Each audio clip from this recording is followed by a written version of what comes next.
Welcome to the Great Lakes Bay Club. It is Tuesday, February 4th. I'm Elizabeth Sage. I'm a certified ganjier based out of St. Paul, Minnesota, and founder of Sage Advice.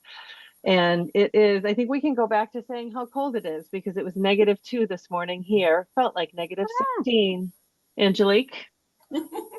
Hey, happy Tuesday, everybody.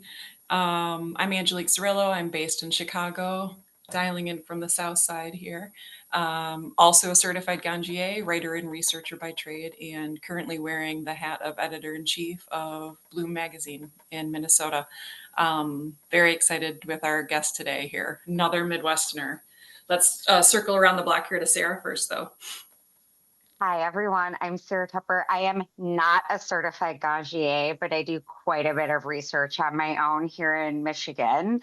I am owner of a lifestyle brand named Sarah Jane and also co-founder of a company called Ash Lounge, which specializes in creating comfortable spaces and places for people to engage, educate themselves, and consume plant medicine. It's a balmy six here, so I don't think I win for chilliest, but Elizabeth, I can rarely compete Well, with and I feel like with the land of the loon. So right. there you You go. always win for snowfall totals, right? Like nobody can compete with you for snowfall totals. So like crown there. But I think with that all that weather, you probably think about spring break a lot, right? Yeah, and we're just kind of stuck in that rut of winter here in the Midwest where automatically you just kind of like start dreaming and scheming of like where is the closest place that I can be that is warmer, right? More humidity, like by water, all of the things that we love about Midwestern summers, we're looking for. So talking to you today, Laura, is going to be so much fun because I am kind of in the middle of this conundrum of, I think all parents kind of approach this of how do we plan a vacation that feels fulfilling for everybody in the family, right? And what is the definition of vacation?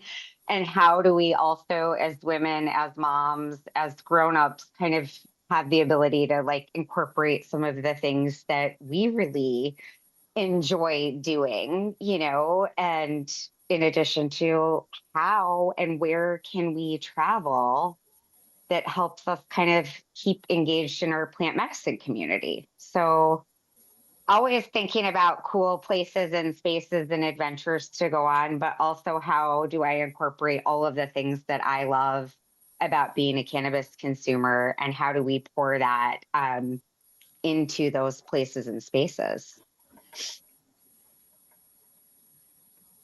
So let's welcome Laura, everybody. If you don't know her, Laura Han. Laura is hailing in from Iowa, that four-letter word Iowa. in the Midwest of cold, Yeah. and I thought that was Ohio. that one too. Oh man, That's all for the different time. that's for different reasons, says this Michigan grad. Mm. Laura, welcome. Thank you for joining us. Thank Let's you. give everyone. I'm not even going to butcher your like super impressive CV. So please give everyone like a little like compass orientation here of like where you came from professionally and how the hell you landed up in cannabis, because I always think that that's a great place to start. Yeah. So Laura Hand of Laura Lou Experience Designs. I have my own agency. I'm a reformed corporate girly in a powerful position with no power, I'd like to say, in the world of marketing, user experience, brand strategy. And, after 17 years of being corporate, again, I loved it, but there's just, just being on that wheel, and I just knew that there was more. And the reason of my why for cannabis is not great, but it is the story among many, is that I lost my brother to a drug-related heart attack at the age of 20. He was 25 at the time, and then and suffering from depression and so on. And then 2 years later, my father passed away of brain cancer. So from being diagnosed, passing was about 3 months. So there was not much that we could do. And about like around that time, I had started learning about the plant more. And of course, understand there's a lot that you can do for pain management and people that were being, cured of cancer. And so no matter the resources I went to, such as Mayo Clinic, even up in, one of the best hospitals in the world, I was met with a lot of no's or just there's nothing that we can do. And so at that point of, losing some of those family members and the impact it made on everybody else in my family, I decided it was enough, and it just changed all of my priorities, and I wanted to do something that was meaningful. And so I decided to take all of that expertise and bring it into an industry that is really needing it. And I took some time of just discovering that there are so many women in this space that are trying to help other families like mine avoid the outcomes that mine did. So through that, I've helped a lot of brands and B2B because that was my background. And what I have found more so is the world of plant medicine, travel, and tourism. I find that those that everybody understands what travel and tourism is, and they seek it for however they need to experience that. But when you add plant medicine, people just seem to get it. They're like, oh, okay, so you're just incorporating plant medicine into something I'm already doing. And so, especially in the Midwest, where we still have a lot of stigma and instead of just a lot of knowledge that still needs to be gained, wellness and tourism is a great way to help people kind of stair step and learn more about plant medicine and maybe start a conversation of how that can help them for that happen for them. Plus, I'm just a curious creative and I love new and fascinating things. So just the amount of creativity, which is, novel solutions of things happening around the world. Being able to bring that back to the Midwest and across the US is just something I'm really excited about. So I'm a board member for the Cannabis Travel Association International as well. Thank you. Thank you for that really heartfelt and like very heavy, Genesis story. I know that that's consistent with a lot of us here, right? And thank you for being here with your mad damn skills, because I think more of us are needed here to help build the things that aren't built yet. And like you said, build these bridges, right, between the things that we know and the things that I'm just going to call it like the gen pop that aren't here yet, that don't think it's a possibility for them, even as in something as simple as like what Sarah's in the middle of doing, or like literally planning a family getaway, but realizing that an integral part of her world is her consumption on a daily basis, right? So it's like, how do we knit these things together and still do these normal activities and things and not make it all about them, but also not make it all about my needs and my short list, right? And knowing that you're coming from a prohibition state, like there's ways that we can find the plant, right? Even when we're on vacation. So let's start there maybe a little bit, right? Like let's get into this creative space for those who haven't really thought about framing, their time away with their loved ones or even shit by themselves, right? Like I think that's where I'm at. I just turned 50 this weekend. So I'm like, you know what? I'm not planning anybody's trip except my own now. So good luck, everybody. But I don't know, Sarah, let's talk about like where you're at. When are you guys going away? Next month? April? We'll go in April. And one of the things that I find incredibly challenging from my end, that I know, Laura, you're working really hard on, from your end, is finding the resources and the people to ask questions about engaging in plant medicine based on what geographic location you're traveling to, right? I always have questions about certain things. There's different rules and regulations based on different markets on, delivery or where you can shop or what you can do at a hotel, even what different resorts, adventure opportunities, excursions, like all of the different things that you can utilize. I find that there are like two different genres, right? There's like a plant medicine retreat where you can go and it's like wholly focused on plant medicine and integrating cannabis or whatever that experience it is that you're looking for, that I might not necessarily want to like bring my family or know about different accommodations or things that I need for my family's sake. Or there's a family vacation and I'm thinking, I don't really know how to vet or ask or how to seek out the resources on what that looks like in that market. What are you seeing as trends for the tourism landscape in the Midwest? Well, I'll start with what is happening maybe on a global scale and some of the Yeah, opportunities that could happen in the Midwest, cool. because it's essentially all opportunity. And and I'll start with consumers. So, you know, some of the research is consumers are not necessarily looking for a place that just has plant medicine. Like you said, it's just an all-inclusive resort that's all, it's just around you all the time. They're a lot of times seeking intention, whether that is I I need just be able to escape and just get away for a little bit. I want adventure. I want something different that can be made for my kids as well as my partner and I at night. And so I just returned from a trip in Thailand to the beach Samui, which is a cannabis wellness resort, but it doesn't lead with cannabis. So even if you go to their website, there really isn't, there's not leaves everywhere. There's not really a lot of mention around cannabis. But when you start getting into the content, you realize that there's all these experiences that are based around cannabis and plant medicine. And they have been really great at being discreet and allowing Mm-hmm. guests to kind of choose what they want. So when I was there were families there, and they were great at having a little dispensary in the community area with an herbalist there. So on check-in, you sat down with that herbalist and just mapped out what your intentions or expectations were, meaning how, like, what was your level of consumption prior to, what type of uses and modalities like that you prefer. And they work with you so that you can have it either delivered to your room. You can have it infused in your breakfast, like have a wake and bake butter that they can put with your breakfast to be delivered. They have mocktails every day at 4 o'clock. And so it was just a great way of, it was there, I but it love was, that because they're just incorporating it into kind of your check-in, your concierge experience, right? Mhm. So even Yep. by doing that upon like check-in, upon welcoming, it already feels like something that doesn't have to be hidden or stigmatized or awkwardly discussed in front of like other family members or things like that. Right. Everybody can kind of pick and choose what they want. Yeah, and the staff, and I'll say most importantly is the staff and the culture is all up to speed. So they understand the people coming in. They know the family. They have they learn their names. I mean, it's very personal. Plus the education that they have around the plant. So whoever that you're asking questions to, they're all knowledgeable. So that's the biggest, I would say, opportunity as we start building things in the Midwest and the US is that everybody has to be aware of what policies are, safety, um, just access, you know, where can you consume it safely?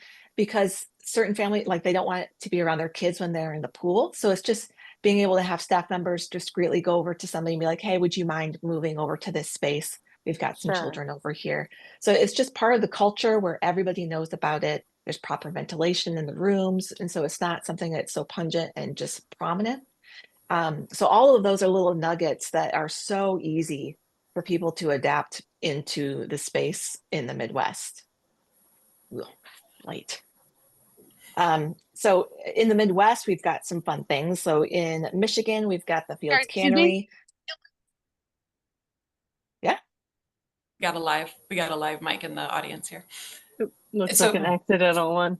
so Fields Cannery, that's actually hailing from like where I grew up. That's the Tri-Cities area in West Mm-hmm. Michigan, Muskegon, Michigan. Mhm. Let's talk a little bit about Edgar and Joanne Ramon's build there because that's really novel. It really is. And they are trying to make it something for the entire community to be able to rally around. So from being able to grow it there, from cultivation amongst other plants. I mean, it is with the fruits and the vegetables. So it's a true kind of farm to table experience. They're gonna have a restaurant where they can infuse it in the foods. They are going to have an event space to be able to bring in music, weddings, just bring in people. And then what else? They're doing great with building in the community aspects. So they're Mm-hmm. working with local tour guides to do kayaking, nature adventures. They realize that people need places to stay, so they're partnering with hotels. And so they're just Mm-hmm. instead of being all by themselves, they realize that this is only going to survive and thrive if they start partnering with their local community so they can all be recommending each other and just creating that flywheel effect. Well, and I think Sarah kind of touched on that a little bit earlier about there's different kinds of experiences that people seek out. And while I think it's cool and a lot of people want to seek out a very cannabis focused experience, I think the reality of the situation is not all of us get to even take a vacation every year, let alone multiple vacations for different reasons, the least of which is anything that, is focused on what I want to do. So I think that integration of cannabis into the things that we're already doing, or like Sarah, in your case, with you are planning a family vacation that you don't have control over the destination of. So Mhm. how do you take cannabis travel to wherever you happen to be? So with that, I think again, it's knowing the laws and what's available to you. So in Iowa, we are essentially allotted THC seltzer beverages at 4 mg max, and it has to be within 12 ounces of liquid. Um, and we've all talked about beverages is just a natural thing. It's our emotion that we are all very well used to. And so it's something that it can be discreet. Otherwise, being able to just pour drops into your existing drink or infuse it into your Mhm. food. So depending on your level of wanting to be discreet in any type of situation, it just makes it so much easier if you're going to the pool, if you're just hanging around out in the patio with your family as you're planning that family vacation. Yeah, I think cannabis beverage has, in particular in the Midwest, especially opened up an entirely new demographic of people to really at least be curious about consumption, because that is such a familiar way to consume something in a socialized setting. And I think that, yeah, there's been such an interesting renaissance kind of in the food and beverage industry, and especially with women, even one generation younger than me, of looking to consume less alcohol, Mhm. understanding kind of what alcohol does to their mind, their body, and how they feel afterwards, and looking for just kind of an easy substitution. And I think hemp beverages are such a vital component in that. I'm so excited to just hopefully watch that landscape here in Michigan change, because it's such an easy way to introduce a new demographic of people to being open to plant medicine in a different way. Yeah, and same with Um, mocktails. So mhm. like, I mean, we love craft cocktails and being able to do something and watch something and just try new flavors. Like we are, well, personally just bored in the Midwest. Like I love being able to go out and go to something that's nice and be able to use fruits and create mocktails and be able to just use, some type of add-in versus feeling like I'm being left out of this social situation. Laura, remind me in Iowa, I can't remember what regulation and legislation allows, but can restaurants offer THC and CBD beverages on their menus? Can you get them in places of hospitality, or is this a BYO situation or just consume at home?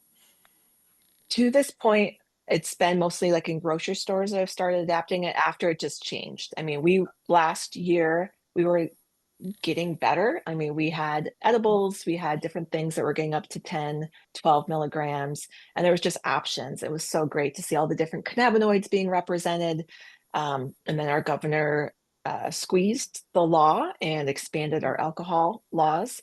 And so there's very specific, and basically all the stores and a lot of the businesses decided to leave the state.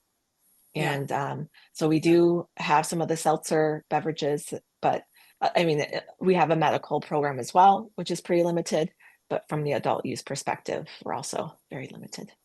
So I think like in a global sense here, and let's just anchor around our Great Lakes region, if like we're out and about, and to like Elizabeth's point and to Sarah's point, like I don't want to have to pack and plan and prep everything. Like when I get there, can I just engage? Like what are the resources that I can tap into, right? And so the thing that's just been amazing, like let's first talk about Sage's 10,000 land of 10,000 lakes, and literally like almost land of 10,000 THC beverages right now because there are so many.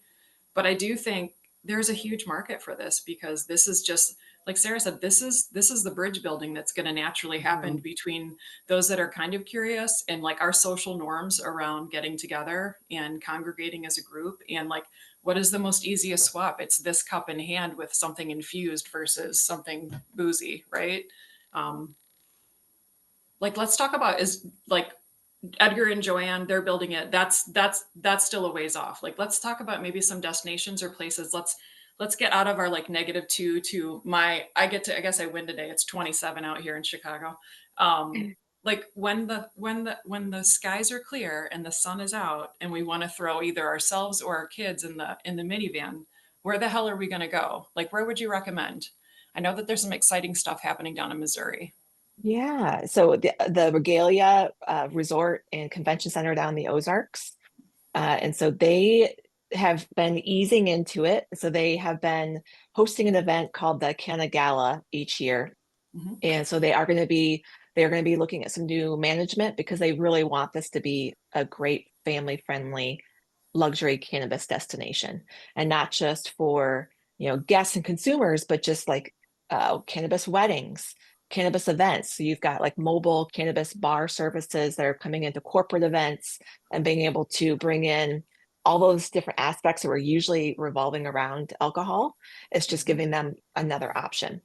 But that regalia, they've got the Canna Gala coming up. I believe it's going to be March 1st, and they also have a cannabis chef competition. So they're going to have some kind of well-known chefs coming in different categories, from like meat, veggies, beverages, and so on, competing against each other. And that's a great way to, of course, showcase to people coming in just to watch it, to get a little bit of Mhm. information as to how it's prepared and how it can go into food, and that it is a plant and it can be in Yep. our everyday living. Plus infusing it into something that's fun, like the Canna Gala. I like that concept of like an exhibition kitchen build around Mhm. that, because I think So that's really critical for normalization. You know, it's like there is such a lack of understanding, right? That it's not foreign, it's not scary, it's not dangerous. That's where we start. 100%. And I want to even back that up by like a couple steps, because just to like personally curiosity, I am, I guess, what you would call a traditional event planner, right? My hospitality and professional background is in weddings, corporate events, nonprofits. I ran a venue and operated a commercial kitchen for a small amount of time. I worked for in the restaurant space. So I really feel like I have an advantage here in Michigan because I've been able to bridge the gap of this, like, oh, she's a traditional event planner, so she knows her shit. She knows what she's talking about.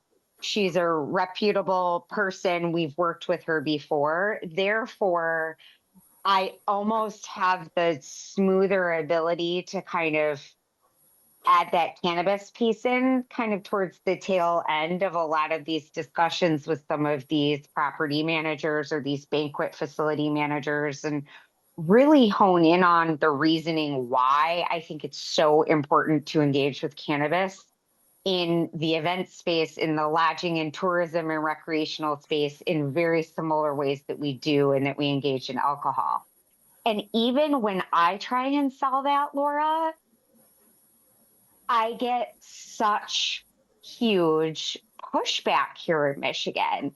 And I find that there's this like kind of caged demographic of people who are like, we're looking for these things. We're looking for these experiences. We're looking for an infused, beautifully elevated dinner experience. We're looking for a gala. We're looking for lodging. We're looking for all of these things. Why are people still so hesitant to dip their toe in? Is it just stigma? Is it that people have been burned by some of the other players in this industry? Is it the infancy of the industry? Are we short sighted and don't have the ability to see the revenue generation capacity? Like, where are we at right now in the Midwest? Because I think from an events professional, it's really frustrating sometimes that we're not picking up what I'm trying to put down. And how Yeah. do I bridge that dialogue? How do we find those properties, those people? How did the Regalia Hotel and Conference Center become that beacon or that spot for reliable cannabis events, I right? think Or do we have to build them? Before Laura answers that, Kristen has a good point in the chat that a lot of places are worried that their whole identity will just be weed and only weed, and that's what people will see them as. So getting that pigeonhole and then it not being seen as, I'm sure, family friendly, or there's a lot of stigma around the smell too. So what I Mhm. want to say too about the beverages, while it's great because it really ushers in the normalization, it also allows people to view cannabis from a lens of, you know, largely social consumption versus when Mhm. I think about cannabis and the consumption, I have a connection back to the plant, to the soil that was grown in, to the sun that grew it, to all of these different things that I think make it so special and so amazingly healing.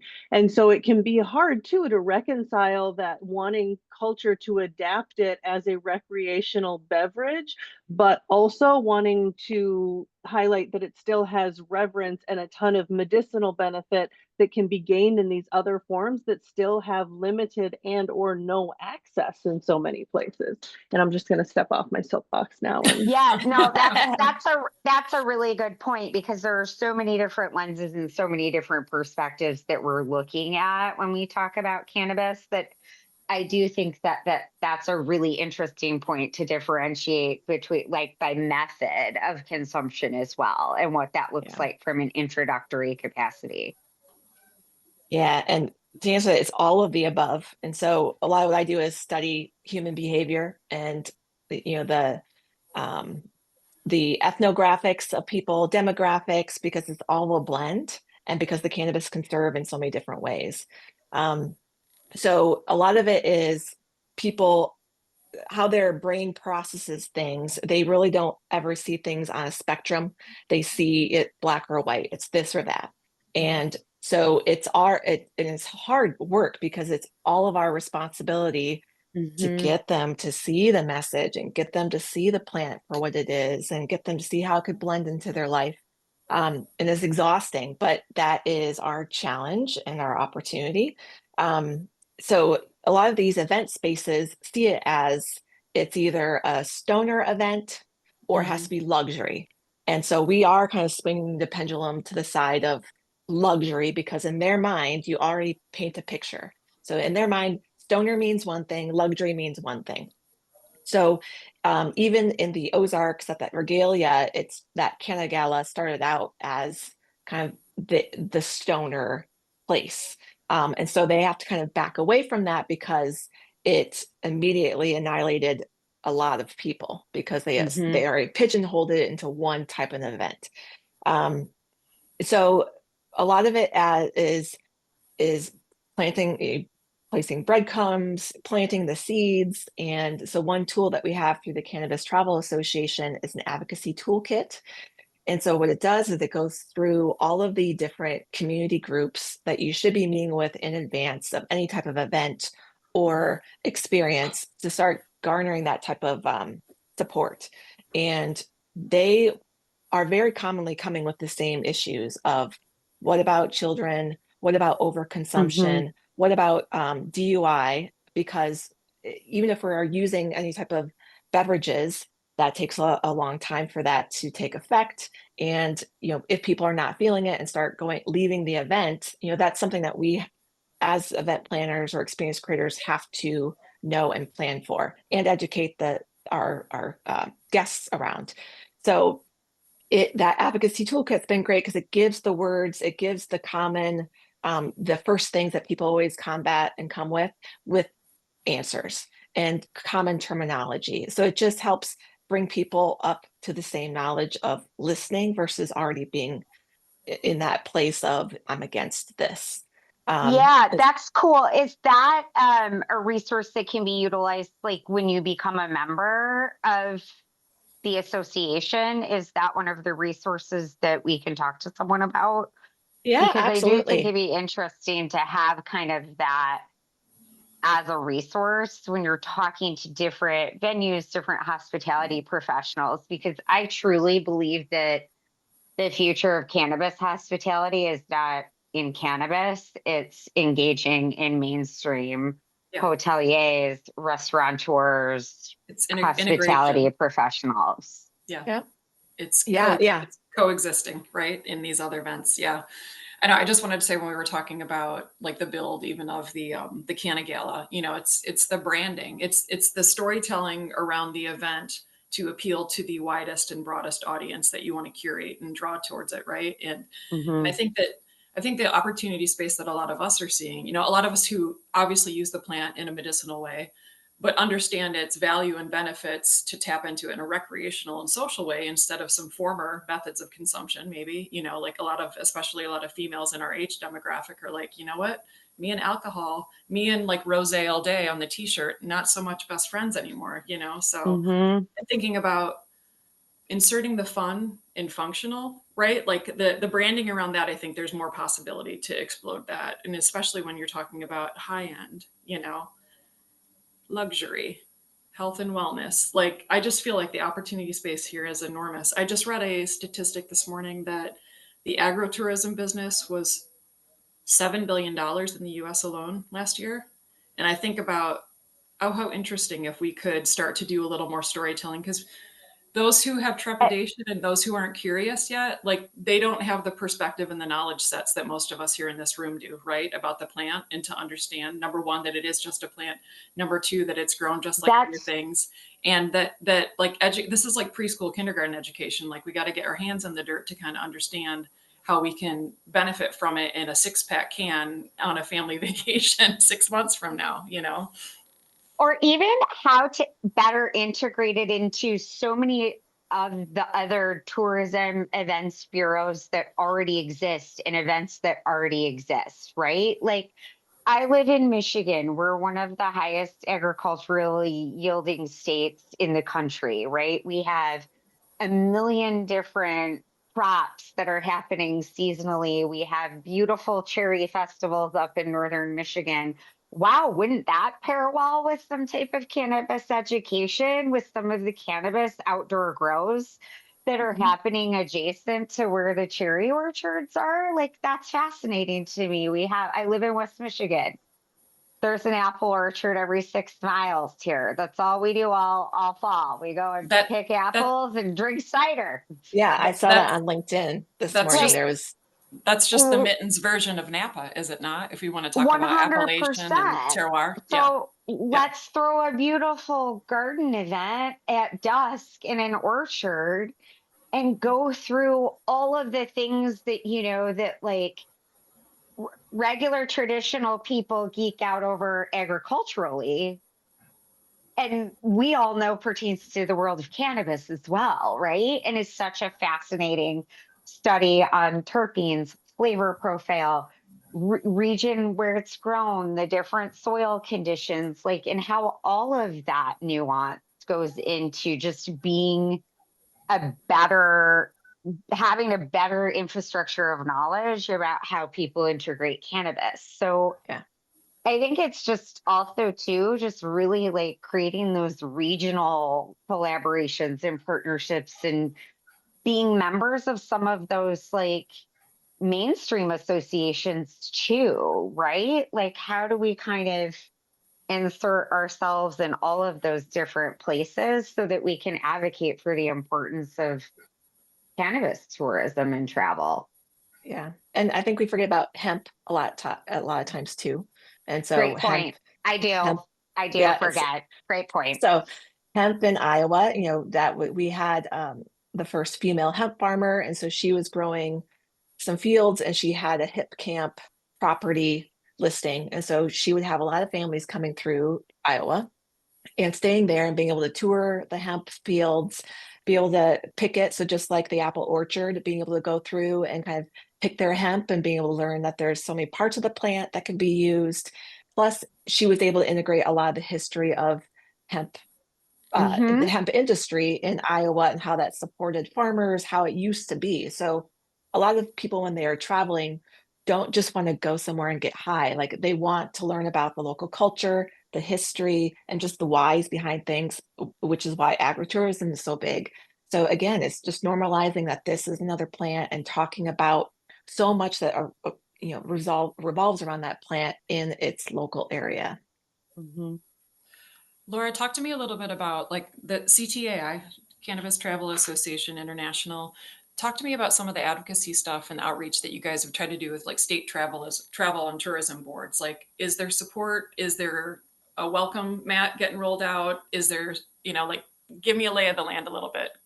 Yeah. And so the Cannabis Travel Association is a nonprofit, volunteer-run organization. And so there's a handful of us that, so again, it's time and energy that we're able to devote. We have broad, big things that we would love to do. But at the end of the day, I mean, there's still only so much time and energy to do so. And so what we try to do is develop the tools that people can then take to be able to use in their communities. Um, and so one thing we're going to mention is the the slaying is like we're the unified voice of cannabis and hemp travel and tourism around the world. And so what we're trying to do is instead of saying, what can CTI do for people? It's what can we do together? Because it's going to take all of us and our varying level of expertise in our area to be able to take that level of knowledge at like the advocacy toolkit. We've got data reports and online education and networking to be able to advance it together. And so we have realized this year everybody is hurting with their budget. So we're going to reduce our membership level to $25 for 2025. And the things that we consistently hear from the community is that there is no one source to be able to find what's going Mhm. on or what's available for experiences. So we'll partner with people that are already doing a great job, like eventhigh.io is an event ticketing platform for cannabis to find out what's happening in your area for events and experiences. So we don't want to be redundant. We want to be able to amplify. So being able to bring that in, as well as just have a directory for businesses that are providing these types of experiences so that not only businesses can help find each other, but and consumers and travelers from all industries. So we're partnering with those in mainstream as well as those in cannabis and hemp, kind of bring them all together.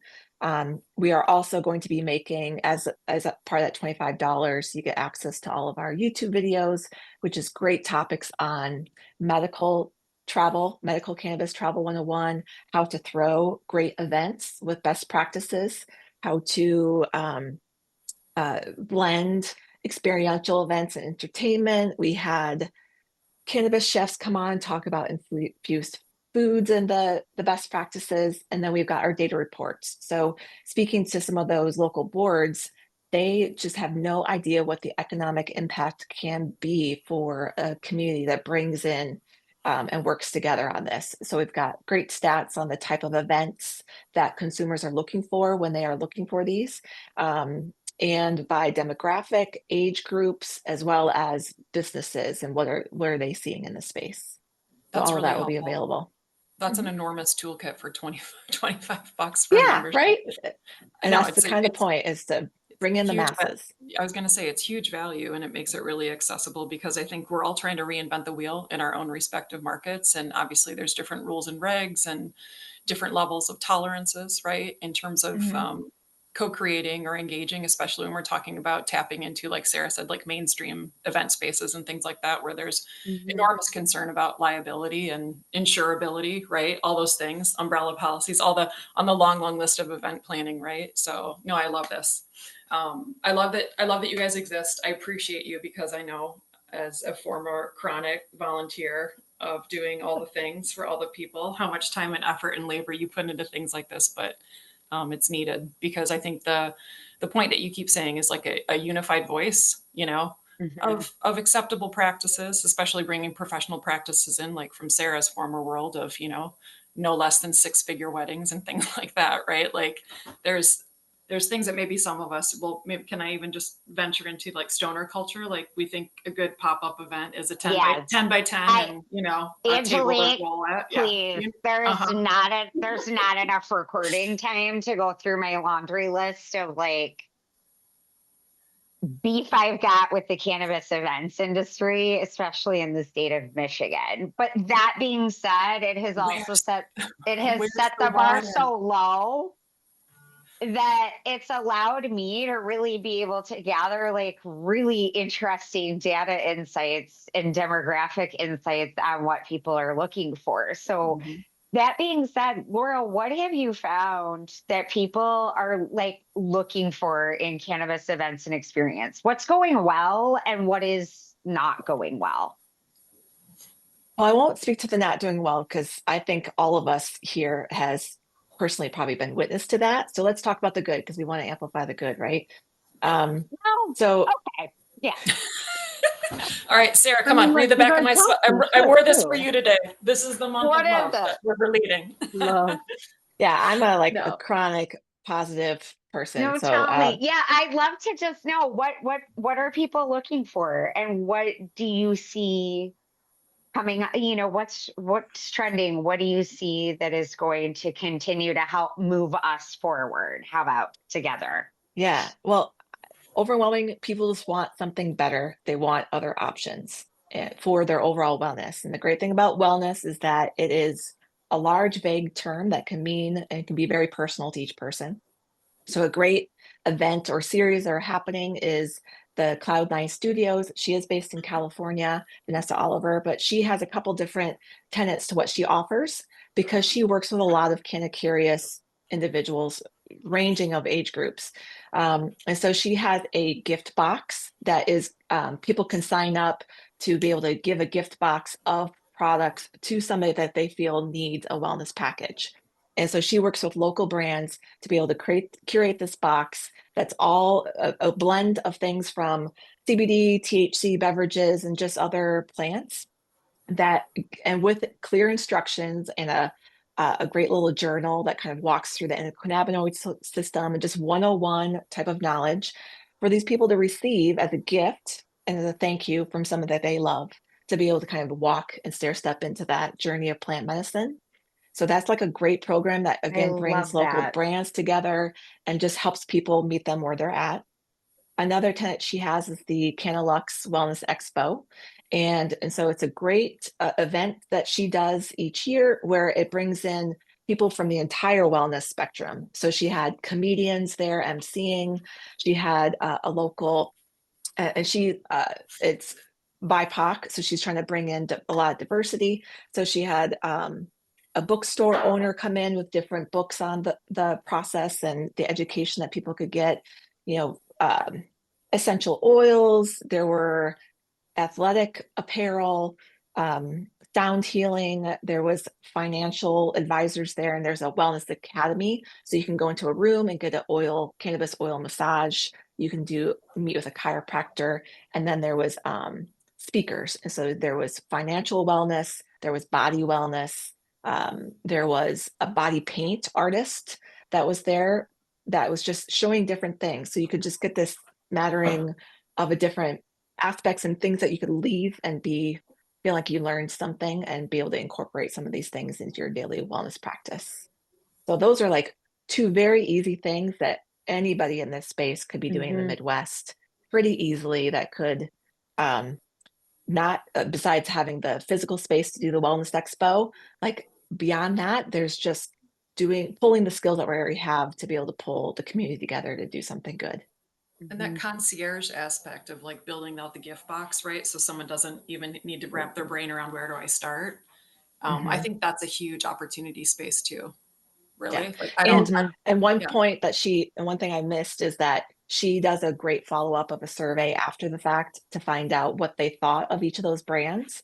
nice. And if they plan to incorporate that further so that she not only has that data for herself, but she's able to provide that back to the brands because a lot of times those brands don't have that direct consumer experience to be able to figure out like how is my product working with the end consumers because they have to go through a dispensary or some other store. So it was a great way for her to show her value by providing that data back directly to the brands. That's I think huge. Yeah, you lose that conversation, the end part of that conversation as a brand owner, don't you? A lot of the time. Hmm. Hmm. I was going to say, I feel like that's a barrier to entry for a lot of people. If they are put in a situation where cannabis is present and an option, they will choose it. But the thought of going out, especially to a dispensary where they don't know, and for people who haven't been to a dispensary, I think the first time you go, you don't realize in a lot of places it's kind of like going into a prison. and there's like a door before a door, and you have to have a license, and there's a, bars and plexiglass, and Yeah. you're like sliding through. It's cash only.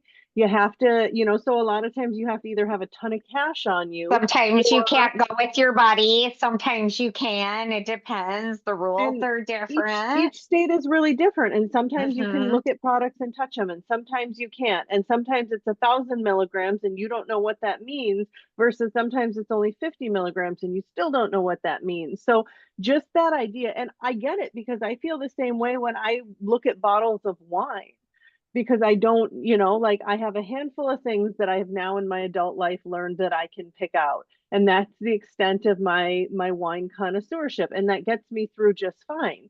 Most people don't have a handful of things that they can go into a dispensary and ask for and feel like they got a, and they feel intimidated even going in there.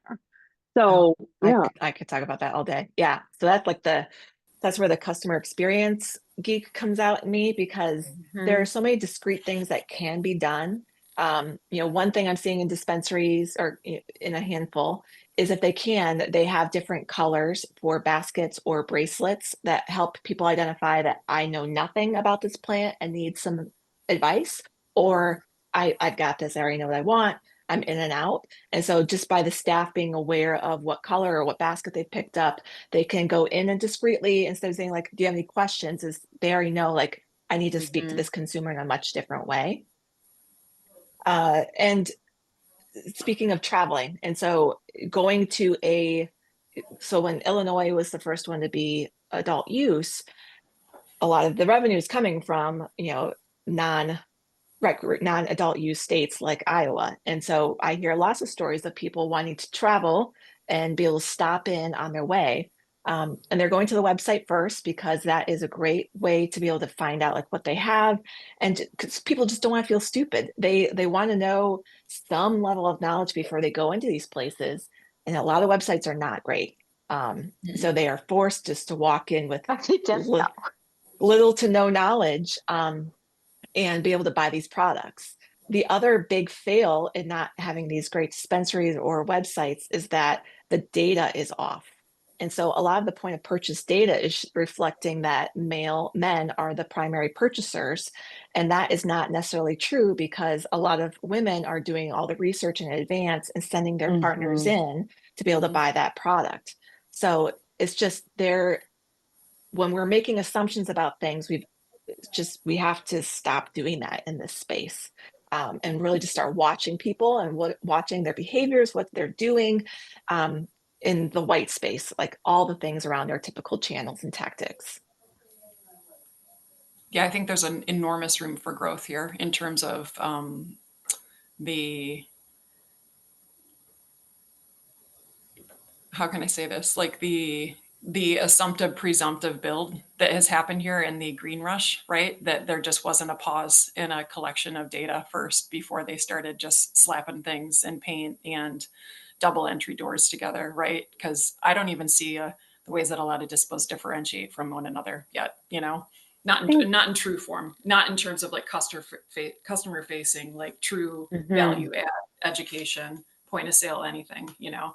And I think as Elizabeth and I are probably biased, like we have that checklist in our head of when we're walking in, and damn if most people can't answer those questions even, and you would hope that they have the training and education, but they don't. So this is just ripe territory for growth, I think. it's interesting. One thing that was coming to my mind when you were talking, so growing up here in Minnesota, our liquor stores, now I think they can be attached to buildings, but they're not the same. And so they closed at 8 o'clock on the weeknights. They weren't open on Sundays, like pretty strict laws, and never in grocery stores. So my grandma lived in Iowa, Laura, where you are. And I remember wandering her grocery store and being like, oh my God, they have alcohol in their aisles. Like it's just, and I wasn't trying to steal it. Even as a child, it wasn't appealing to me. It was just shocking, because I knew in Minnesota the law wasn't like that. So even, I mean, alcohol laws vary state to state, county to county too. And I think about, the rules we have, and of course we need to have restrictions around children and ID check and things like that. But there is a lot of alcohol that is around children that you don't just see them all consuming it and getting super drunk. They're not even hiding it and stealing it away. Like, so does that ever have a possibility, do you think, that we'll see some of those other products in stores more nationally? Again, knowing in Minnesota, you find it at, you still can't find alcohol at the grocery store in Minnesota, but you can find cannabis beverages. There we go. To me because there's booze everywhere in Michigan. In Michigan, there's flour everywhere. I mean, I'm not even the pricing here. If maybe we have an in-person Great Lakes Bake Club, Laura, and we all come to Michigan one day, but the difference in even the accessibility and how we talk about access to cannabis, right? Like from building a cannabis event and having people come to me and say, there's 25 people that are going to be at your event. You need a paramedic on site. You need this. The state of Michigan needs 3 different exits and entry points. You need a waste management plan on how you're going to, and I'm thinking about the 5,000 bars within 15 minutes of my house that I could drive to, park on the street for free, go in, have it be 500 people past fire code at midnight on a Friday night with no paramedic in sight, no checkpoint in the parking lot, et cetera, and the exposure level of alcohol and the safety of alcohol versus cannabis. I think there's just such an interesting discussion to be had there until a portion of that becomes normalized. I feel like here I'm always fighting kind of that separation, right? Like nobody would flinch if I had a glass of wine in front of my 3 sons. But if I had a joint, I think even people that knew me and knew me as a parent and knew me as a professional here in Michigan, that would still be an incredibly stigmatized thing to see. I don't know. I'm just like, I'm working through that in my head of how do we get Past that. Yeah, how do Mhm. we get past Yep. this hurdle of like, but what are you going to do to mitigate this, and this?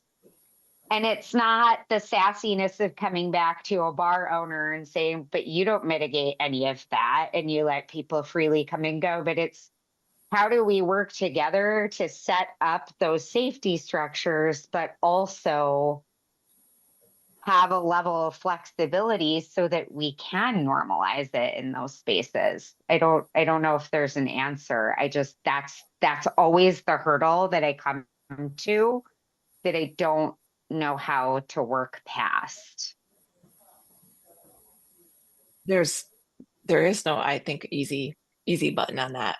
There's so Yeah. many layers to that. And I like one thing that we did in Iowa, it didn't change anything, but we brought all the police department together to answer questions on their behalf of, and just allow them a safe space that they weren't going to be in public eye of, that everybody knew this was happening, just for them to be able to learn about the plant, learn about the risks, because obviously this plant has to be handled with responsibility. We Mm-hmm. don't want this, we don't want children around it. So what things do we know, and what things can we put in place to make sure it is safe for all consumers? And that was, I mean, at least it was a good conversation, and it just stinks that we have to be the ones to always do this because nobody else seems to be having to have these conversations. But that's when we're holding the torch, this is where we're at. I think A there lot might of be a, Go ahead. well, I was going to say, I think there might be a day though that we look back like, because it always sucks in the moment, right? It's so hard in the moment. But I think that there will be a time, 5 or 10 years, that we look back at now and are really, really happy that we continued to push as hard as we did, even though it sucks as much as it does sometimes. Like, I like your positive spin on it. Like, I take a little bit of the realism, but also, realize that we're in a position where a lot of people, even now, I think, having been in this for, Sarah, you've been in this for 5 or 6 years, like, that counts as a pioneer at this point, particularly in the Midwest, where people have, there are certainly the legacy people, but this market didn't really start as a legal market until 2019 Hmm. ish, like, that's when the first of these Midwest states started. And then there was Illinois, Ohio, Minnesota, Missouri. All of these have come after. So there's still so much future, even though we've been through 25 years of cannabis history in 5 years. So, Absolutely. Elizabeth, you're so right. And when we talk about it from that 25 years of education and reading and learning and engaging in our community. But from looking out inward, there isn't as much happening there. I think also, once people really truly start to realize the economic Yep. benefit and the revenue potential, we sell more weed in Michigan than we do booze now for the Mhm. first time ever. So I think that once we start to see kind of those scales shift and continue to shift, Yep. that's when we can also take, even that more vested interest of, we're the pioneers in the space. Here's what we've seen. Here's where we know that we've wanted to go, right? And here's how we can get there by engaging more people for more economic power too. so Yeah. Laura, we had No, I was just going to say that economic impact thing is huge. And I think the Midwest, that's actually, let's just keep saying we're not flyover in terms of economic driving impact in this nation, right? Like that's the opportunity space. Because just like you said, your sales have surpassed our tax dollars in Illinois in alcohol and tobacco have dropped below cannabis tax revenue. Yeah, That's huge. That's when people start paying attention. That's when we get to start having these conversations about integration and normalization and absolutely. expansion, right? 60% of new cannabis consumers are women. And who do we know who drives buying, purchasing power, decision making power within that capitalistic society, right? Yep. All of those Behavioral people. behavioral psychology. You're talking to the choir right here for sure. Laura, like before we leave, because we have a couple minutes, do we have any questions in the chat? Anybody want to pop on mic quick before we? Yes, please Uh, pop on, Mike. You all have to be I, sick of us, right? Come on. I lost control of the feed here, but I just want to leave too with like let's think about some positive shiny things. Like tell us about maybe like something exciting that you've heard of around the globe that's cannabis framed travel tourism. I know that you have your ear to everything, so like what's maybe not on our radar yet. Yeah. Okay. So even today, there was just a webinar where Africa as a continent, each country was coming together to talk about cannabis travel and tourism, the overall economic impact. So again, we have to do this together. A lot of folks, there's so many different groups and communities are trying to do it on their own. The more divisive we are, the harder it's going to, and the longer it's going to take for all of us to grow. And so just being able to have that type of webinar to go on and see what other countries are doing around the world to learn from each other themselves, plus allow that to be open for anybody to join is something that we all need to be doing. The um, the Illinois, we've got Galentine's coming up. There's so many like fun wordplay events coming up. So Mhm. whether it's creativity of doing like paint and puff, being able to go to a cannabis spa and be able to use oil, different cannabis and cannabinoids Mhm. for massages. Um, a couple of the experiences at that wellness resort in Thailand, there was a sleep elixir workshop that I was in. So at night, somebody came to my room and worked with me to not only bring the ingredients, but give me some different recipes to be able to take back home and be able to use because sleep is a huge issue for a lot of people.